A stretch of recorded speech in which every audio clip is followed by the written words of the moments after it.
Winter im arktischen Norwegen. Ein Traum für Entdecker und für Menschen mit frischen Ideen. Ein Hotspot für magische Nächte. Es fühlt sich so unwirklich an, aber es ist real. Ein Ort für das Abenteuer ihres Lebens. Die waren so nah und so viele. Das waren bestimmt 8 von denen. Winterwelten mit Schneegarantie und imposanter Kulisse. Wir haben hier Berge, die haben die höchste Qualität, die wir in Norwegen haben. Heimat für Menschen mit besonderen Vorlieben. Wenn wir von Sirup reden, reden die immer noch von Saft. Ein Winter zwischen Tradition und Moderne. Weit oben über dem Polarkreis.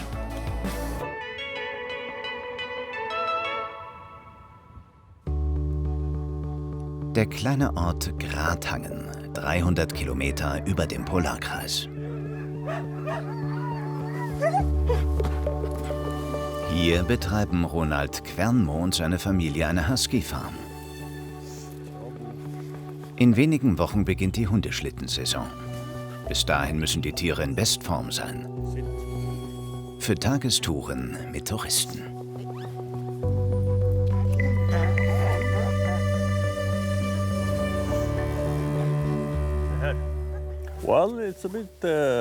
Ja, es ist schon ein bisschen hektisch gerade.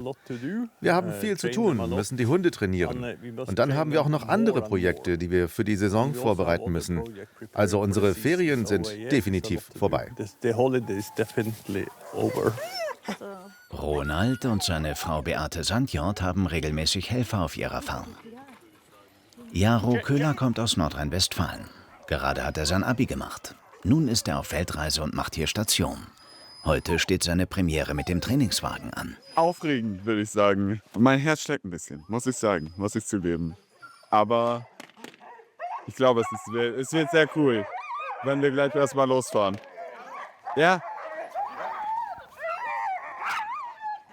Die Huskies sind ungeduldig, wollen los.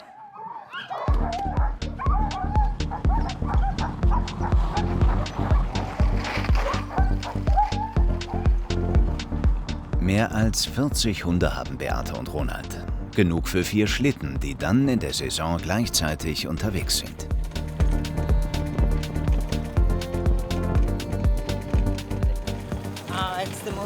Das ist für mich das Schönste auf der Welt. Ich liebe es.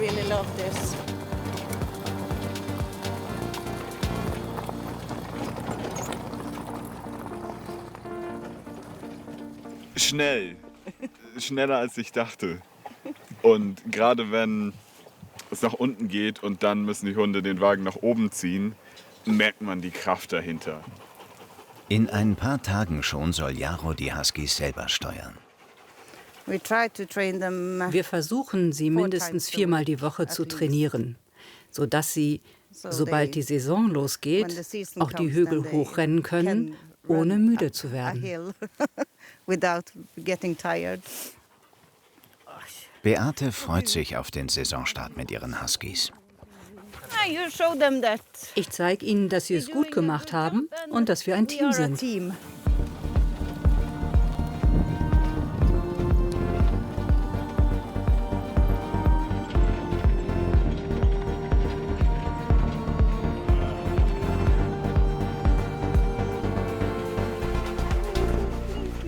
Beate ist zufrieden mit der heutigen Trainingsfahrt und Jaro aufgeregt vor seiner Premiere als Hundeschlittenführer. Aber ein bisschen Respekt davor habe ich auch, muss man sagen. Da gibt es noch viel zu lernen vorher. Ne? 2 Monate lebt Jaro bei Ronald und seiner Familie. Sie gehören zur indigenen Bevölkerung Skandinaviens, zu den Sami. Und sie versuchen, die Kultur und traditionelle Lebensweise zu bewahren, auch im Umgang mit ihren Tieren. Familie. So denken wir Sami. Die Hunde gehören zur Familie.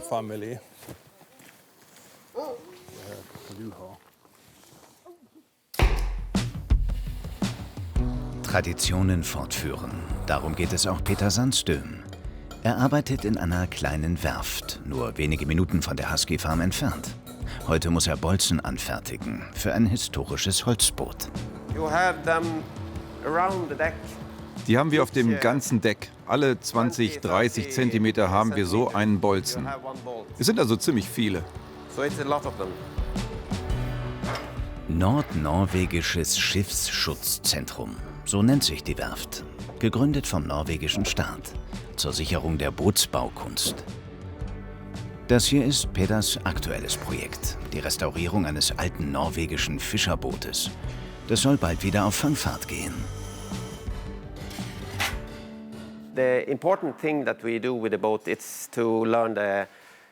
Das Wichtigste, was wir mit dem Boot machen, ist das Handwerk zu lernen.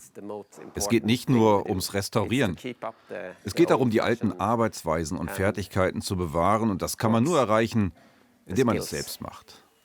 Das kann man nicht theoretisch im Klassenzimmer lernen, man muss das selbst machen.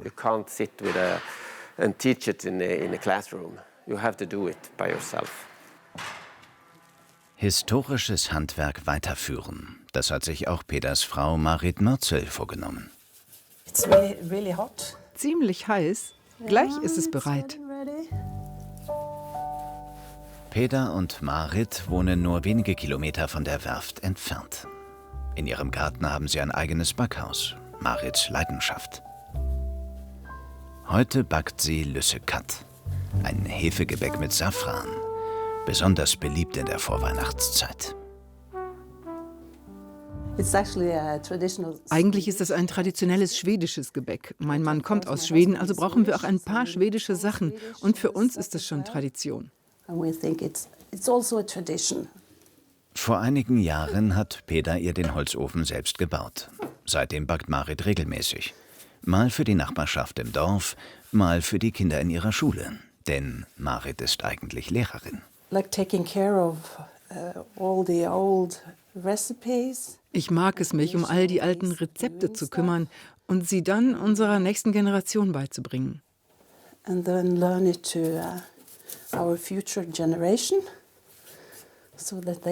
Es ist wie ein kulturelles Erbe, um das man sich kümmern muss.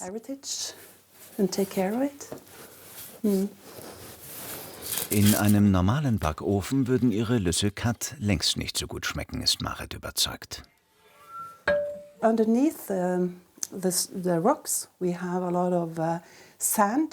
Unter den Steinen haben wir Sand. Und zwar Sand vom Strand, der, glaube ich, etwas salzig ist. Und dann hat man noch den Geschmack vom Holz, das wir verwenden. Wir haben hier nämlich viele Birken und Kiefern. Deshalb schmeckt es immer anders, je nachdem, womit wir den Ofen anheizen.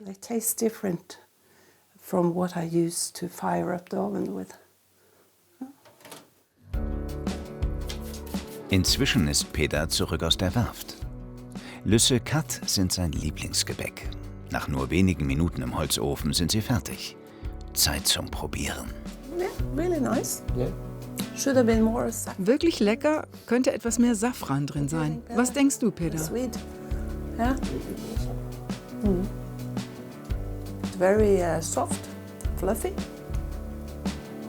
Marits Backkünste haben sich rumgesprochen. Deswegen versorgt sie auch die Weihnachtsmärkte in den Nachbardörfern mit ihrem traditionellen Gebäck.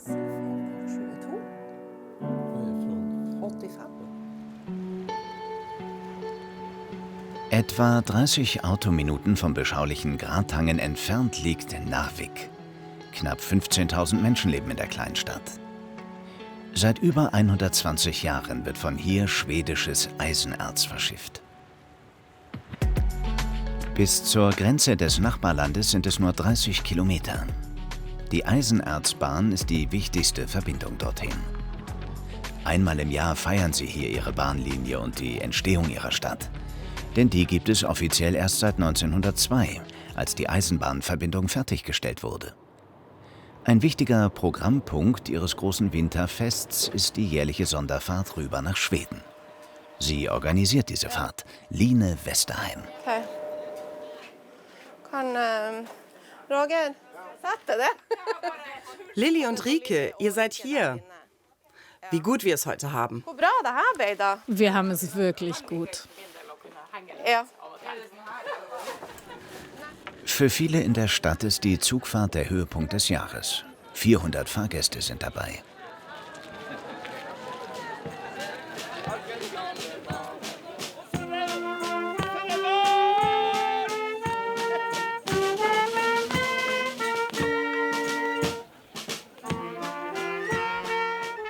Die historischen Gewänder sollen an die Arbeiter erinnern, die einst die Bahnstrecke nach Narvik gebaut haben. Auch Marie Wang ist heute mit im Zug. Sie ist 23 und in Narvik aufgewachsen. Seit Wochen hat sie als Freiwillige bei der Organisation mitgeholfen. Alle sind stolz auf die Bahnstrecke, sagt sie. Wir feiern im Grunde, dass Narvik eine Stadt wurde. Alle Menschen, die an der Eisenbahnstrecke gearbeitet und dafür gesorgt haben, dass Narvik wichtig wurde. Viele Freunde von ihr sind aus Narvik weggezogen. Marie aber ist geblieben.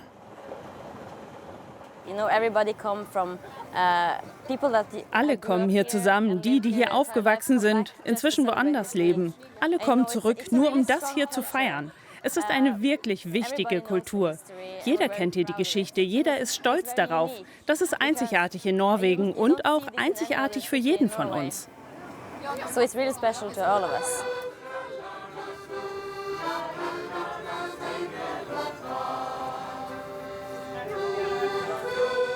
Etwa eine Stunde dauert die Fahrt in der Partybahn. Insgesamt hat Line Westerheim 20 freiwillige Helfer organisiert.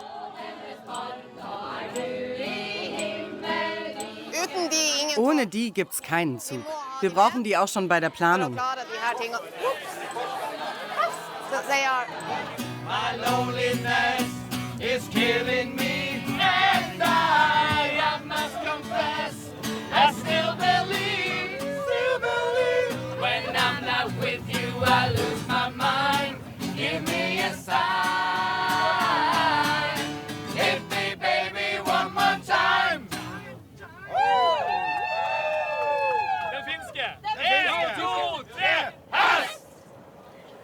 Eine Stunde dauert die Fahrt in den kleinen schwedischen Ort Riksgränsen, direkt hinter der Grenze.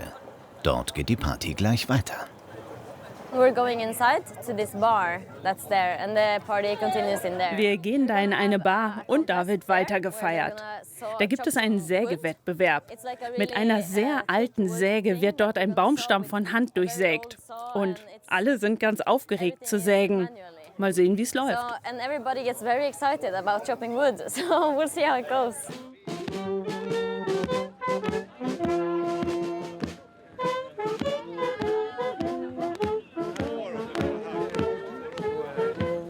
Die Party-Location ist schlagartig voll.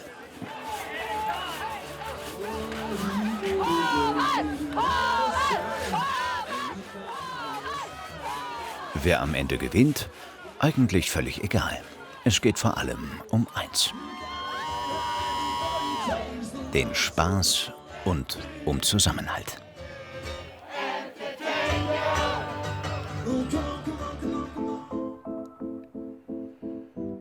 Oberhalb von Narvik liegt eines der nördlichsten alpinen Skigebiete Europas, Narvikfjellet. Wintersport mit spektakulärem Ausblick auf den Fjord. 2029 soll hier erstmals die alpine Ski-WM stattfinden. Genau darauf fiebern sie hin. Vebjørn Lynde und Adrianis Steinsvik. Die beiden sind im örtlichen Skitalentprogramm. Ja. Kann ich hiervon was? 7 Tage die Woche hartes Training. Und jeden Abend die Skier vorbereiten. Es ist echt wichtig, sich auf die Bedingungen vorzubereiten. Morgen wird es ziemlich warm werden und wir trainieren ziemlich spät am Tag. Der Schnee ist also den ganzen Tag am Tauen. Die Kanten mache ich also nicht ganz so scharf.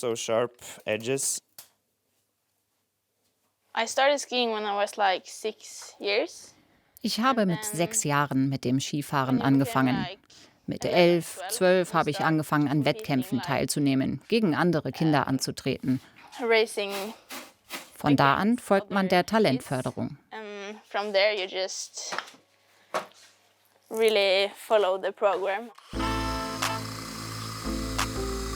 Skiprofi werden. Diesem Traum haben die beiden 19-Jährigen alles untergeordnet. Während Narvik die Winterfestwoche feiert, müssen sie trainieren. Der Mittelpunkt meines Lebens ist Skifahren. Ich wache auf, gehe zum Training, gehe zur Schule, nach Hause und anschließend wieder zum Training. Das ist mehr als ein Hobby. Es ist so ziemlich das, was ich mit meinem Leben machen möchte.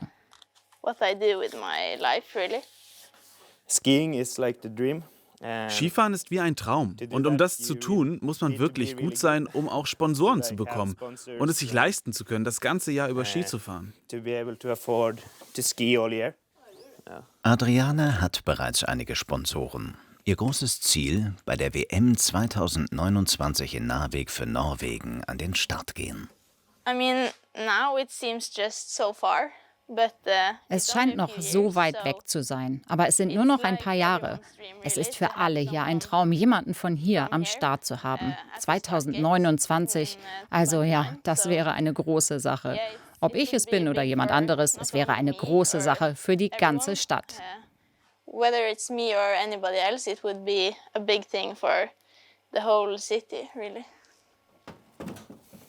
Ein großer Traum, für den sie auf vieles verzichten und hart arbeiten müssen.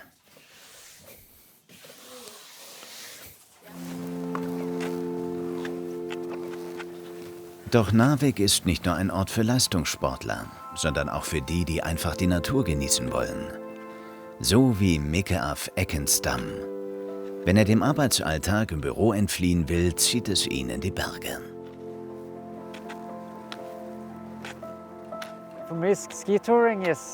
Skitouren gehen, das ist für mich eine Kombination aus Bewegung und Natur. Es ist eine Zeit der Selbstreflexion, weil man einfach viele Stunden lang langsam läuft. Es ist schön, etwas Zeit mit seinen eigenen Gedanken zu verbringen. Und dann gibt es noch den Bonus, dass man am Ende bergab fährt und hoffentlich guten Schnee oder gute Skibedingungen hat. Ich finde, es ist wirklich eine schöne Erfahrung.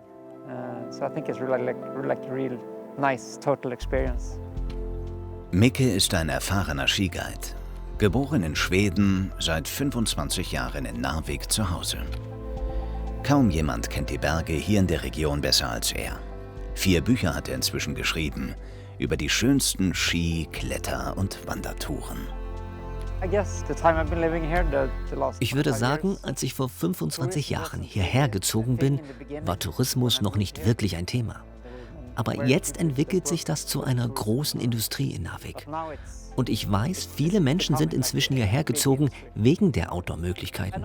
Zum Skitouren gehen und um etwas zu erleben. Hier in den Bergen. Mikke ist eigentlich Nachhaltigkeitsmanager. Deshalb hat er auch an der Bewerbung für die Alpine Ski-WM 2029 mitgearbeitet. Sitzt sogar im Organisationskomitee. Seine Aufgabe, die WM zum nachhaltigsten Wintersport-Event der Welt machen.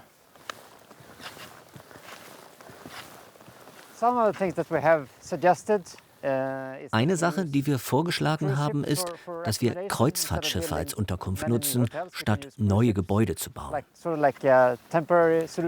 Wir haben einen Hafen direkt am Berg. Da ist es viel einfacher, Schiffe zu nutzen als Hotels. Ships for accommodation instead of hotels.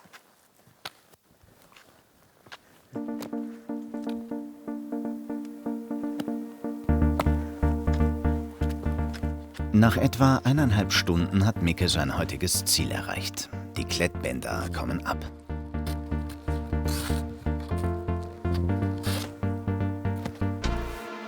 Aus dem Bergsteiger wird nun ein Skifahrer.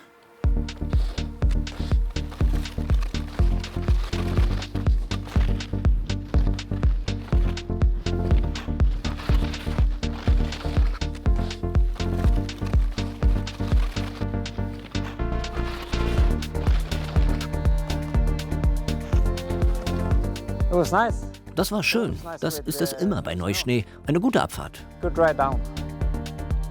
Mikke muss nun schnell wieder ins Büro, seine Start auf die Ski-WM vorbereiten. Und wenn er wieder eine Pause benötigt, dann hat er alles, was er braucht, direkt vor der Haustür.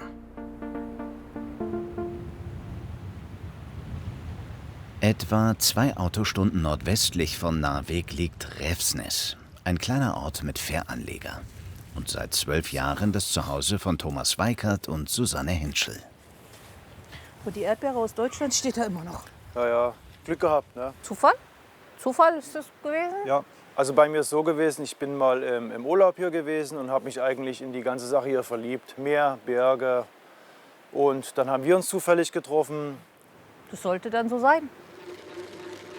Und so wagten die beiden einen Neuanfang, fernab der deutschen Heimat.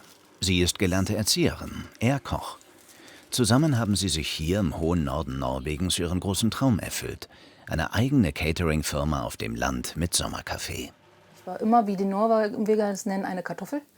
Kartoffel bedeutet für Norweger, dass sie zu allem gebraucht sind. Sprich, also man kann von allem immer ein bisschen was. Der norwegische Nationalkuchen, der Kvaffjordkake, ist einer ihrer Verkaufsschlager. Zu den Stammkunden des Paares gehört ein kleines Café auf der Fähre, die regelmäßig am Haus anlegt. In 2 Stunden muss Susanne ihren Kuchen dort abliefern. So übers Jahr machen wir schon mehrere hundert von denen. So bei uns im Café sowieso als festes Angebot. Aber dann noch zusätzlich zu Veranstaltungen, Konfirmationen. Der Biskuitkuchen besteht aus Baiser, Mandeln, viel Puddingcreme und noch viel mehr Zucker. So, Norweger essen doppelt so süß wie die Deutschen. Also wenn wir von Sirup reden, reden die immer noch von Saft, wenn was zu trinken ist. Ne? Also wir hatten am Anfang, als wir mal eine Produktion mit Rhabarbersirup unserer Meinung gemacht haben, hieß es für uns Sirup, weil es schon so sehr mit Zucker versetzt war. Für die haben dann gesagt, das ist kein Sirup, das ist Saft. Bis die Fähre kommt, wird der Kvaffjordkake kaltgestellt. Und dann haben die beiden noch ein neues Projekt. In ein paar Wochen soll hier auf dem Nachbargrundstück ihr neuer Hofladen öffnen. Das Konzept: möglichst wenig Abfall, keine unnötigen Verpackungen. Aber kurz oder lang müssen wir uns auch noch was überlegen, wie man Etiketten anders designt. Das geht nicht alles auf einmal hier in Nordnorwegen. Dafür ist man einfach zu weit weg von Verbindungsketten, Lieferantenketten etc. Man muss Lösungen finden, aber man muss ja irgendwo anfangen. Und deswegen Schritt für Schritt, das ist so der Plan, den wir haben, damit man halt einfach was ein bisschen zurückgeben kann an die Natur und die Umwelt und seinen Beitrag leistet. Die Idee entstand während der Corona-Zeit. Restaurants und Hotels waren geschlossen und kauften ihre Produkte nicht mehr. Also eröffneten sie ein Sommercafé. Der neue Laden soll das ganze Jahr über geöffnet sein. Auch selbst angebautes Gemüse wollen sie verkaufen. Irgendwann versorgen wir uns so viel wie möglich selbst und müssen nicht mehr in den Supermarkt gehen und irgendwelche Gemüse in abgepackte Plastikpackung kaufen. Das wäre so der allergrößte Traum.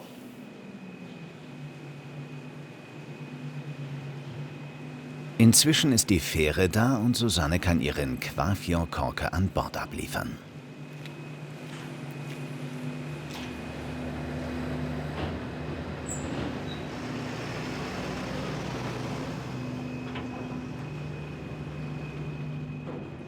Tusen hjertelig.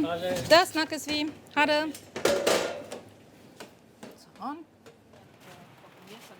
Zurück im Garten der beiden, am Räucherofen. Neben Kuchen und Marmeladen produzieren sie auch Fleischwaren selbst. Das ist Thomas' Aufgabe. Diese Elchsalami stellt er nach eigener Rezeptur her. Die will er nicht nur im eigenen Laden verkaufen, sondern auch deutschen Kreuzfahrttouristen schmackhaft machen.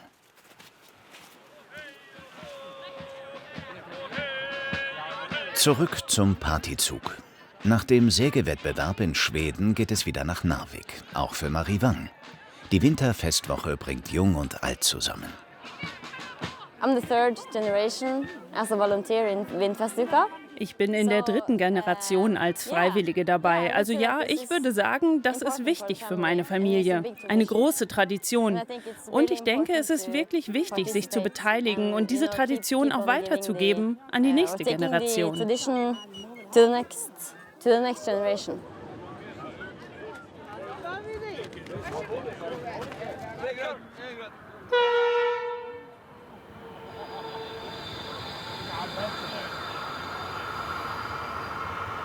Ein Sonderzug für den Zusammenhalt in ihrer Stadt.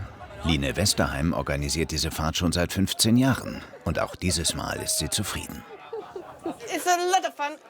Es macht viel Spaß. Wir hatten eine außergewöhnliche Zeit. Schau dir diese Aussicht an. Dort hat alles begonnen.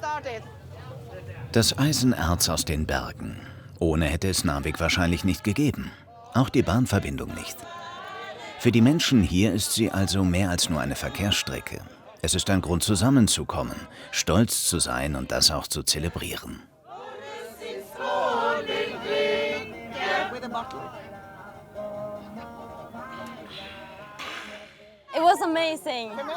Es war toll. Ich habe den Ausflug wirklich genossen und all diese Menschen zu treffen, die wir so sehr lieben.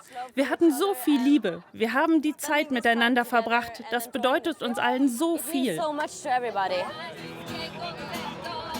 Deswegen will Marie auch im nächsten Jahr wieder mitfahren, wenn sie in Narvik die Stadtgeschichte und sich selbst feiern.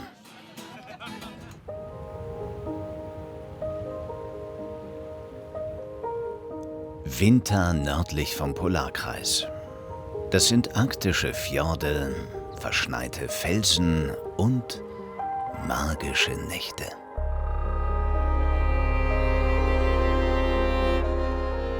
Wenn es dunkel wird, beginnt hier ein einzigartiges Schauspiel. Polarlichter. Sie entstehen, wenn geladene Teilchen der Sonne auf die Erdatmosphäre treffen.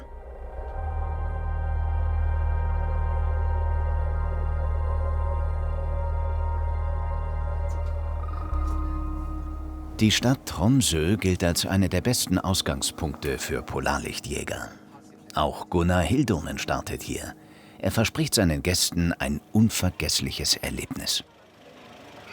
Hi, wie heißt du? Shen. Gut, danke. Guide Gunnar, so nennen ihn hier alle, ist einer der dienstältesten Polarlichtführer im Norden Norwegens. Er kann Polarlichter quasi erspüren. Heute steht Tour Nummer 2122 an. Also wir könnten an der Küste bleiben, aber da soll es regnen und schneien. Und für Polarlichter brauchen wir klaren Himmel für den restlichen Abend. Also gehen wir auf die Suche nach dem besten Ort. Und der liegt laut Wetter-App weit weg, etwa 180 Kilometer, kurz hinter der finnischen Grenze. Also geht es erstmal Richtung Süden. Gunnar hofft, dass er auch heute wieder erfolgreich ist. Die Chancen stehen 50-50, so ganz genau weiß man das ja nie. Wir fahren jetzt zu einem besseren Ausgangsort, zumindest wenn man nach der Vorhersage geht. Aber die Wolken bewegen sich, also kann die Wettervorhersage auch falsch sein. Guide Gunnar macht diese Touren bereits seit 20 Jahren. Von Ende August bis Mitte April fast täglich. Immer im Blick sein Handy. Es zeigt die aktuellen Sonnenaktivitäten an und die werden allmählich stärker. Kurzer Stopp nach 2 Stunden Fahrt. Gunnar checkt die aktuellen Webcam-Bilder. Wenn man hier mal bei mir zu Hause guckt, da ist es bedeckt. Das ändert sich die ganze Zeit. Ich denke aber, wir fahren weiter nach Finnland. Oder doch nicht? Was wollt ihr? Soll ich euch entscheiden lassen? Finnland oder Glücksspiel? Mögt ihr Glücksspiel? Ich spiele ja gern.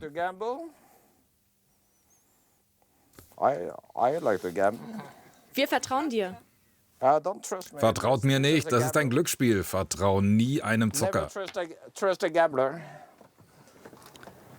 Klappt es heute oder klappt es nicht?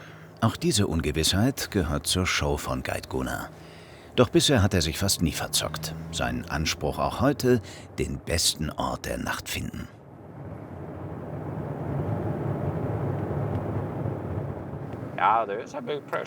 Klar stehe ich unter Druck.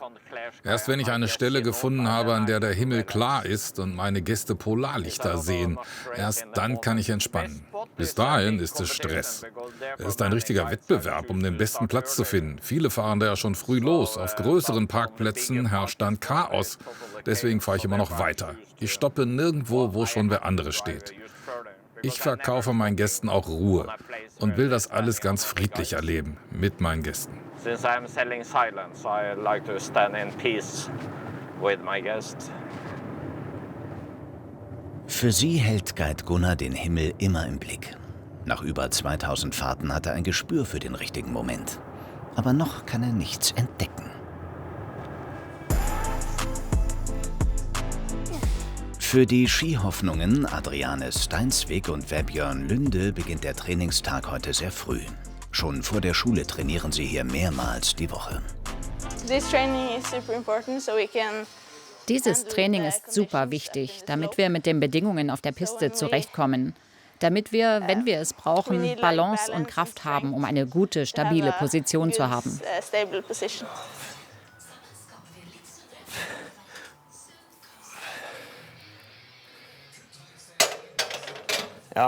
Ja, ich merke langsam, es wird stabiler.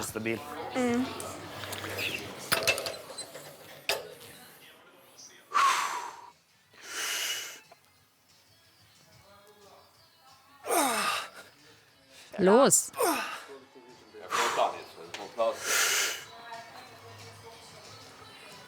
Komm mal. Noch einmal.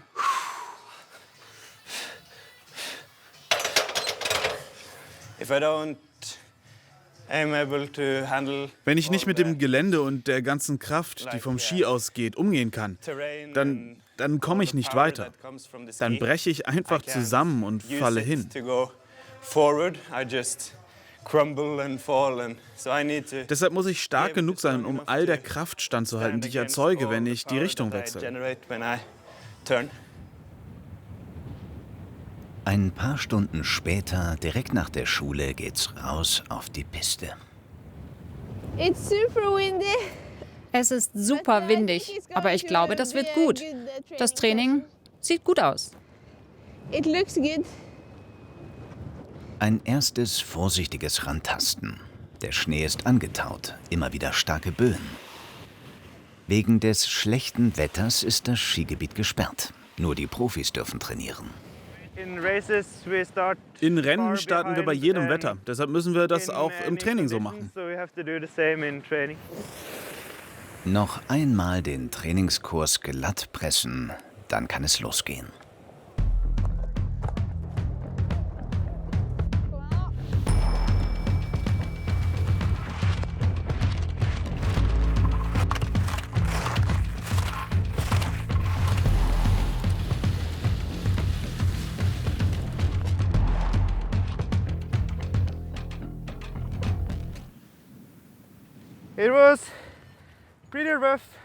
Es war ziemlich hart. Schlechte Stabilität, aber okay, hohes Tempo auf jeden Fall.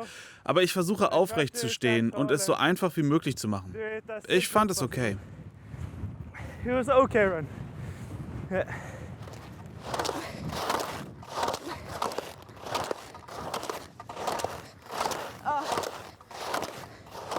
Drei bis 4 Trainingsläufe machen sie heute.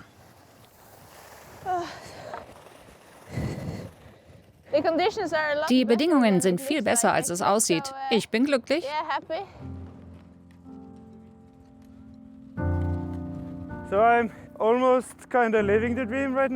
Ich lebe gerade meinen Traum. Ich fahre Ski und kann ganze Renn- und Trainingssaisons absolvieren.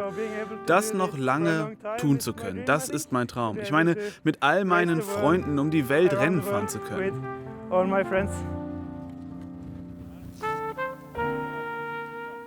Morgen werden sie hier wieder trainieren für ihr großes Ziel, die Weltmeisterschaft zu Hause in Narvik. Wenn der Winter kommt, beginnt auch hier die Hochsaison.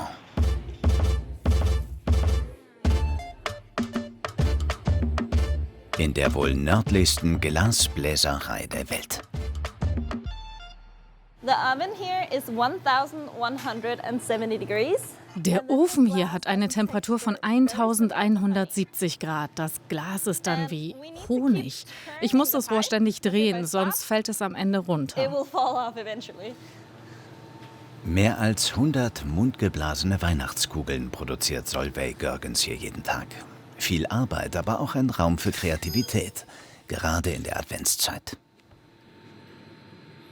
Well, I love Christmas.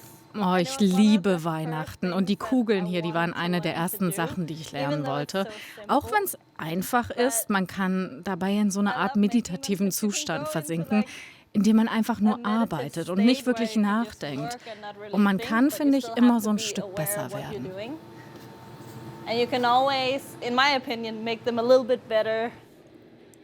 Alles hier Unikate.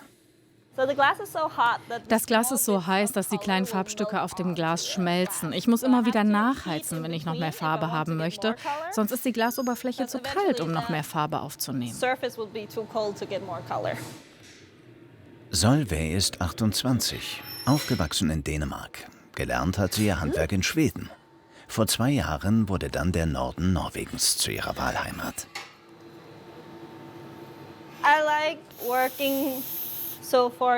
Ich arbeite gerne so weit im Norden. Wenn es drin heiß wird, kann man einfach nach draußen gehen. Und es ist wirklich gemütlich. Man kann aus dem Fenster schauen und sehen, wie es schneit und wie der Schnee auf den Bergen liegt. Jetzt mache ich nur noch den letzten Schliff.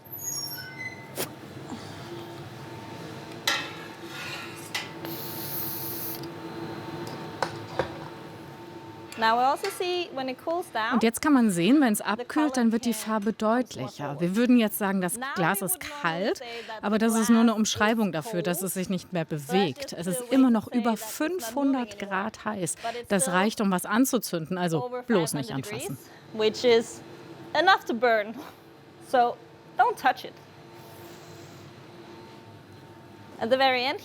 So, jetzt ganz zum Schluss muss ich noch das Rohr abmachen. There we go.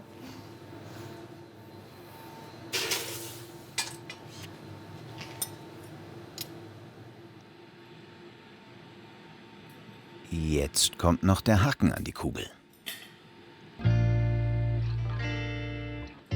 Fertig.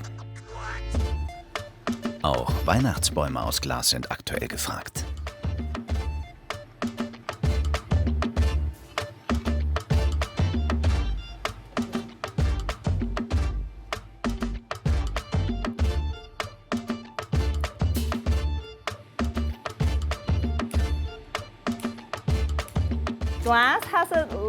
Glas hat ein Eigenleben. Es hätte es seine eigene Meinung und möchte manchmal etwas tun, was man nicht geplant hat. Und man muss einfach lernen, da mitzuarbeiten und nicht dagegen.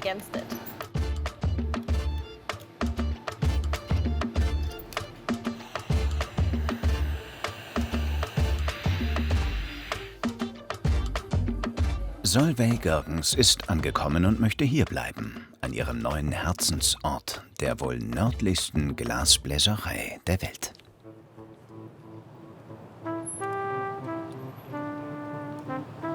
Mittags im Hafen von Narvik. Gleich stürmen hier 2700 Passagiere über den Anleger. Die meisten davon Deutsche. Für sie sind Thomas Weikart und Susanne Henschel extra 2 Stunden angereist mit ihrem mobilen Verkaufsstand.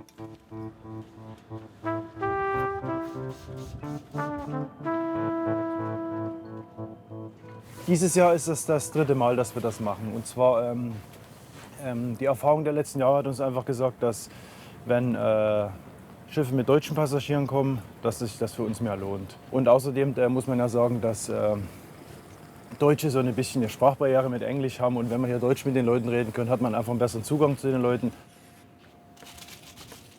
Ihre Spezialität: Elchbratwürstchen vom Grill. Davon wollen sie auch die Touristen überzeugen. Verkaufen muss Thomas gleich allein. Seine Frau ist als Reiseguide engagiert, zeigt Touristen die Stadt. Ja, ich pack mal jetzt meine Sachen und sag mal beim Chefchen Hallo.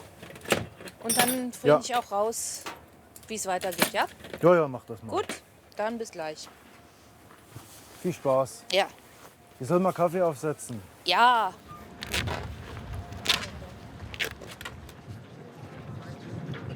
Ein paar Minuten später die ersten zaghaften Annäherungsversuche zwischen den Kreuzfahrttouristen und den Elchwürstchen.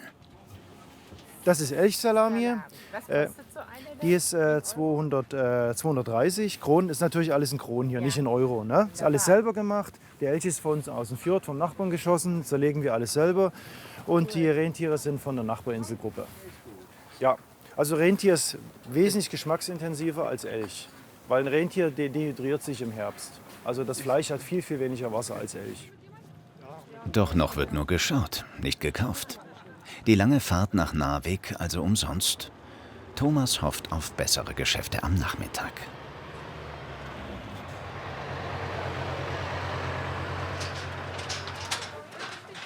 Das kleine Hafenörtchen Charlevøy, 250 Kilometer nördlich von Narvik. Diese Gruppe ist hier, um sich heute einen Traum zu erfüllen. Natascha Reibel ist dafür extra aus Sydney angereist. Ich bin so aufgeregt. Nein, Russe zu schwimmen, aber es wird mal kalt sein. Wale sehen, hautnah. Willkommen an Bord. Ich bin Stick, euer Skipper für heute. Emil unterstützt euch heute an Bord hier und nachher auch im Wasser. Wenn ihr die Möglichkeit habt, mit den Walen ins Wasser zu gehen, dann sage ich euch das. Und auch, wie viele von euch rein dürfen, auf welcher Seite und wann genau. Und bitte nicht einfach von Bord springen. Wenn ich euch sage, dass ihr euch bereit machen sollt, dann rutscht einfach langsam und vorsichtig ins Wasser und versucht so wenig Blasen und Spritzer wie möglich zu machen, weil wir dann eine bessere Chance haben, sie zu sehen. Und wenn ihr am Wasser seid, lasst euch einfach treiben, nicht schwimmen. Viel Spaß! Let's have fun.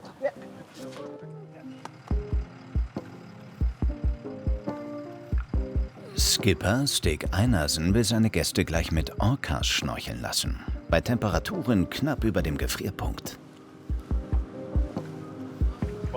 Ich versuche noch ganz cool zu bleiben.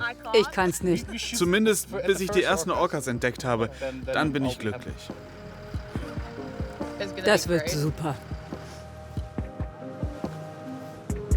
Aber dafür muss Stig die Wale erst einmal auf dem offenen Meer aufspüren.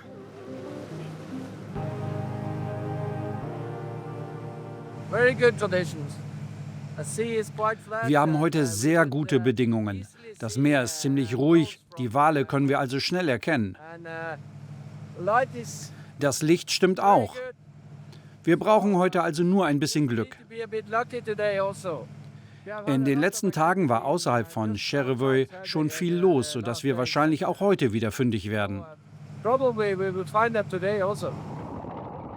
Während hier nun die Suche beginnt,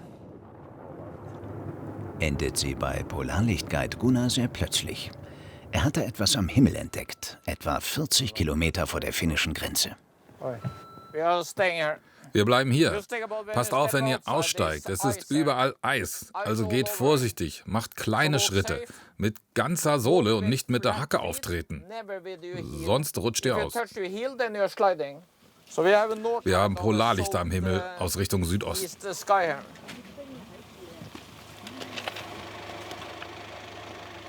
Also schnell die Kamera aufbauen und los geht's. Ich brauche freie Sicht. Macht bitte die Lampen aus.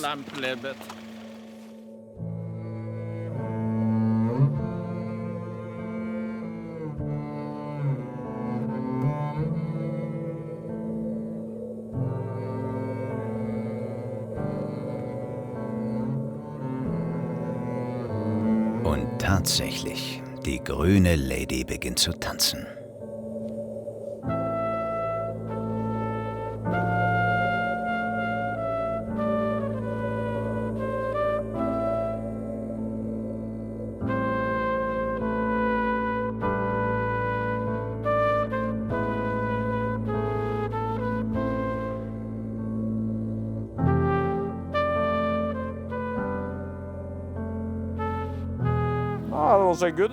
Das war ein guter Start. Die Polarlichter waren in mehreren Farben zu sehen.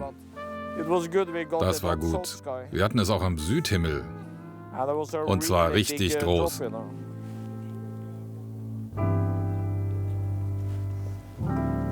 Für die meisten seiner Gäste ist das heute eine Polarlicht-Premiere.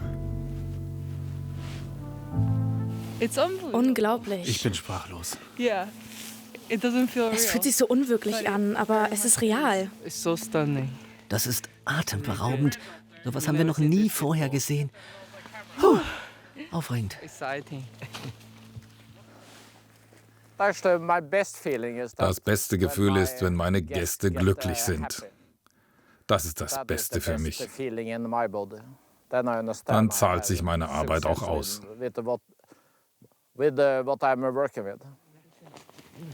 Ja, ist toll. Super. Ja. André Pollmann und Andrea Wiese sind schon Stammgäste von Gunnar und immer noch fasziniert von dem Naturschauspiel. Also wir waren schon mal vor ein paar Jahren hier. Und da sind wir auch mit Guide Gunnar gefahren und haben 2 Touren auch gemacht. War auch super, haben wir auch jedes Mal super Nordlichter gesehen.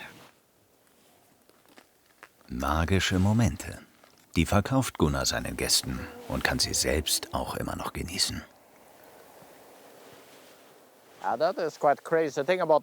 Es ist ziemlich verrückt. Ich meine, ich war jetzt mehr als 2100 Nächte unterwegs. Und trotzdem schreie ich manchmal lauter als meine Gäste. Also wenn es so richtig gut ist. Heute haben wir in Norwegen viele Polarlichter. Aber eben nicht ganz so hell. Da sieht man mit bloßem Auge die Farbe kaum. Aber wenn man das Foto dann anguckt, das ist verrückt. Klar, das ist immer noch aufregend. Das ist eine Corona, wenn es so sternförmig ist.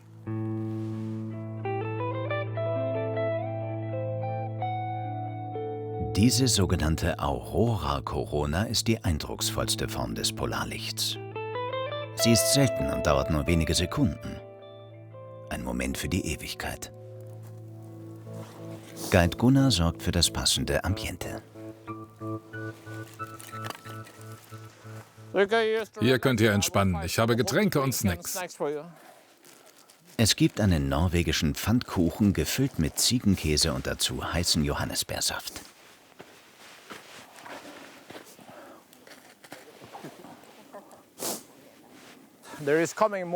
Da kommt noch mehr. Der Himmel ist perfekt. Also ich denke, wir bleiben bis Mitternacht. Es ist fast keine Aktivität im Norden. Das meiste haben wir Richtung Süd, Südost. Das ist gut. Da baut sich was Großes auf. Guide Gunnar hat sein Versprechen gehalten. So wie fast immer. Und fast immer hält er diese Momente auch mit seiner Kamera fest.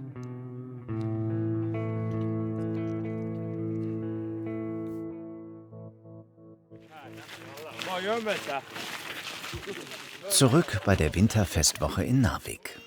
Neben der Zugfahrt gehören auch Konzerte im ehemaligen Lokschuppen zum Programm. Heute soll die Band Hagle auftreten, eine berühmte Hip-Hop-Gruppe aus Norwegen. Rund 800 Besucher sind gekommen, viele wieder in traditioneller Bahnarbeiterkluft. Auch das Konzert hat Line Westerheim mit ihrem Team organisiert.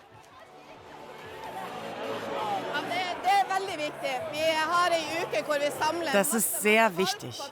In der Winterfestwoche bringen wir Menschen aus allen Generationen zusammen.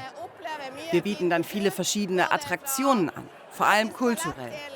Vom klassischen Ballett bis hin zum Country-Rap oder wie man das heute nennt. Das ist schon sehr wichtig. Man sieht, dass die Leute Spaß haben und alles friedlich läuft. Die lieben es.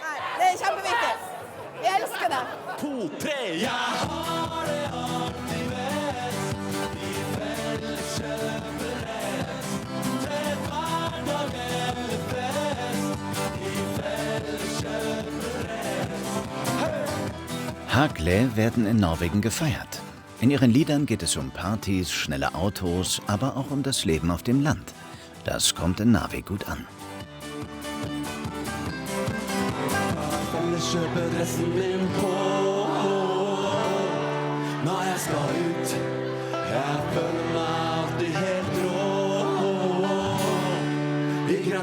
Deres tur!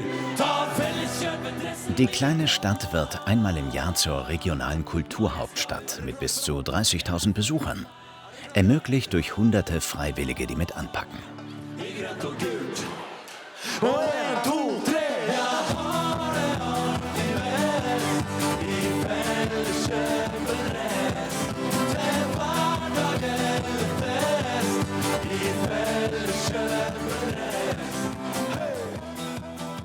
Auch Marie Wang hat wochenlang mitorganisiert. Heute kann sie aber einfach mal nur genießen.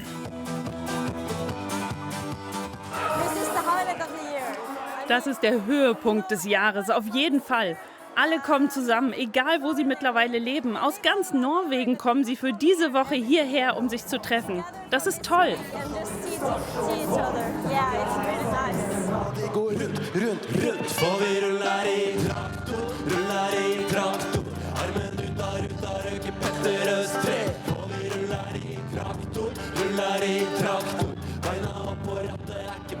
Schon in ein paar Tagen startet Line mit ihrem Team die Vorbereitungen für das nächste Winterfestival.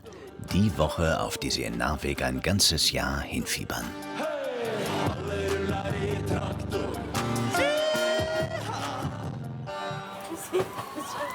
Am Grillstand von Thomas Weikert ist jetzt der Moment der Wahrheit gekommen. Trifft seine Elchbratwurst den Geschmack der Touristen?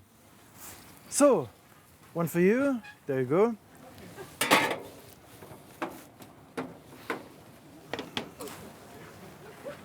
Regionales Elchfleisch und ein paar Gewürze. Mehr kommt nicht in die Bratwurst. Echt lecker. Also hat sehr viel Ähnlichkeit zu einer normalen Bratwurst. Doch. Ja, normales Schwein so.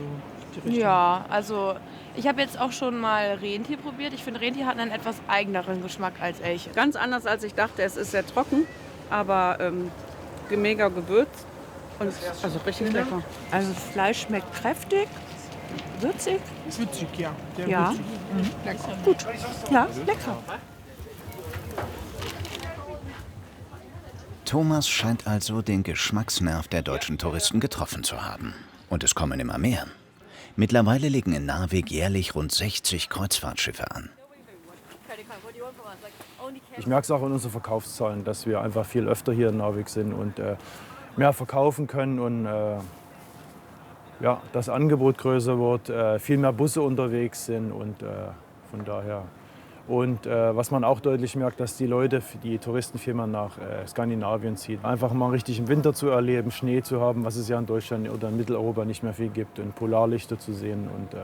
Und für viele Leute ist das einfach exotisch, mal sowas zu sehen hier. Am Nachmittag kommen immer mehr Touristen zurück zum Schiff und zu seinem Wurststand. Also ich muss sagen, für heute ist es für dieses Jahr ein Rekordumsatz. Also die Leute haben gut gekauft, die Leute, die da waren, haben auch gut Geld da gelassen.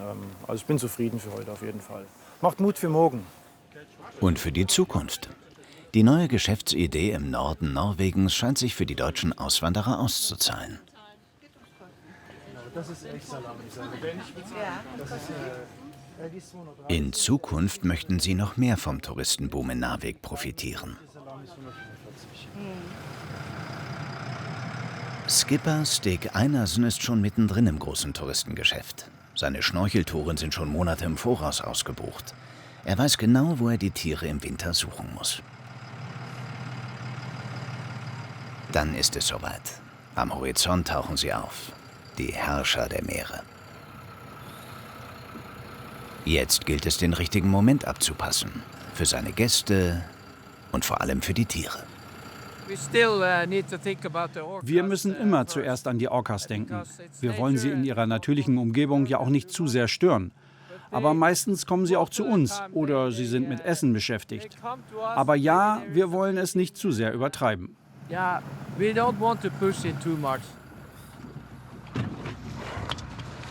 Alle warten auf das Kommando von Stig. Erst wenn der Skipper das Signal gibt, dürfen die Schnorchler ins Wasser. Jetzt sind sie hinter uns. Ab ins Wasser, los! Go in the water now. Go, go, go, go.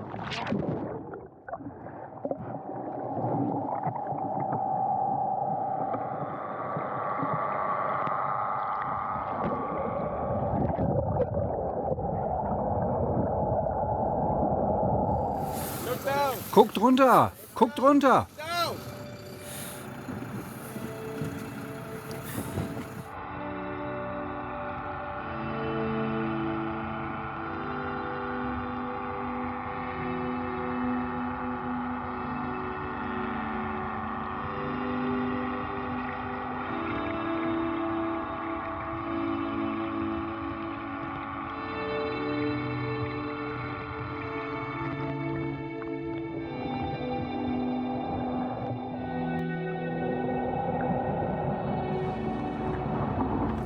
Mit vielen Glücksgefühlen geht es zurück ins Boot.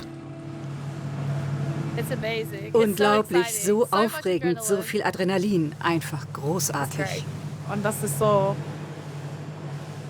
cool. Das kann man nirgendwo anders in der Welt machen, glaube ich. Ja, amazing feeling.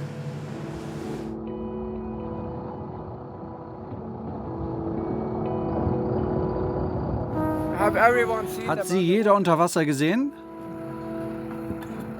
Das ist gut.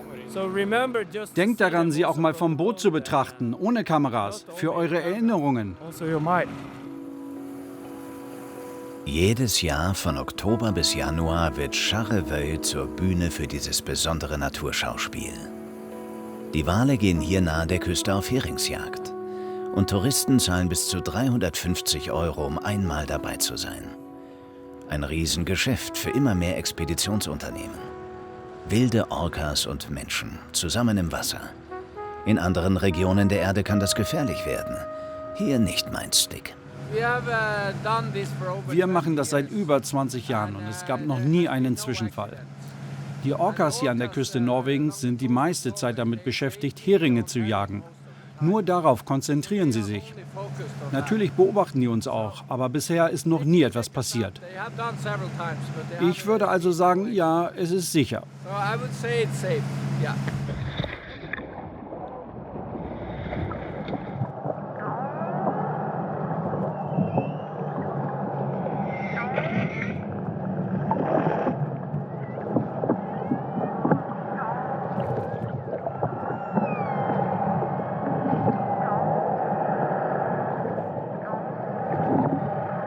Insgesamt 8-mal lässt Skipper Stick die Schnorchler heute ins Wasser.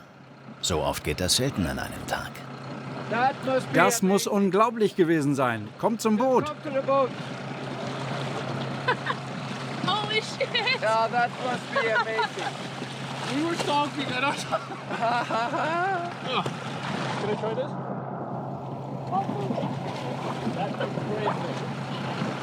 That's They were just so close and a lot of them. Die waren so nah und so viele. Das waren bestimmt 8 von denen. Really. Fuck no. Das war sensationell. Eines der besten Erlebnisse überhaupt. Es war verrückt und so schön. Mein Adrenalin war echt hoch. Ja, ich weiß, ein bisschen egoistisch war das schon, aber es fühlt sich einfach so gut an. Es war wunderschön. Auch Natascha ist glücklich. Jetzt ist es kalt, aber das war so cool. Das ist so das beste Erlebnis in mein ganzes Leben. Das alles zu sehen, im Wasser zu springen und das Ganze hin und her. Das war so cool. Auch für Skipper Stick sind die Begegnungen mit den Orcas immer wieder ein Erlebnis. Ja, das ist immer noch aufregend für mich. Jeder Tag ist anders. Das ist cool. Ich bin sehr glücklich. Das Wetter hat mitgespielt und wir haben viele Orcas gesehen. Das Einzige, was wir verpasst haben, war, dass wir sie nicht beim Fressen erlebt haben. Aber man kann nicht immer alles haben. Es war ein guter Tag. Schon morgen geht es für ihn wieder raus. Mit einer anderen Gruppe, aber dem gleichen Ziel. Ein großes Abenteuer erleben im arktischen Norwegen.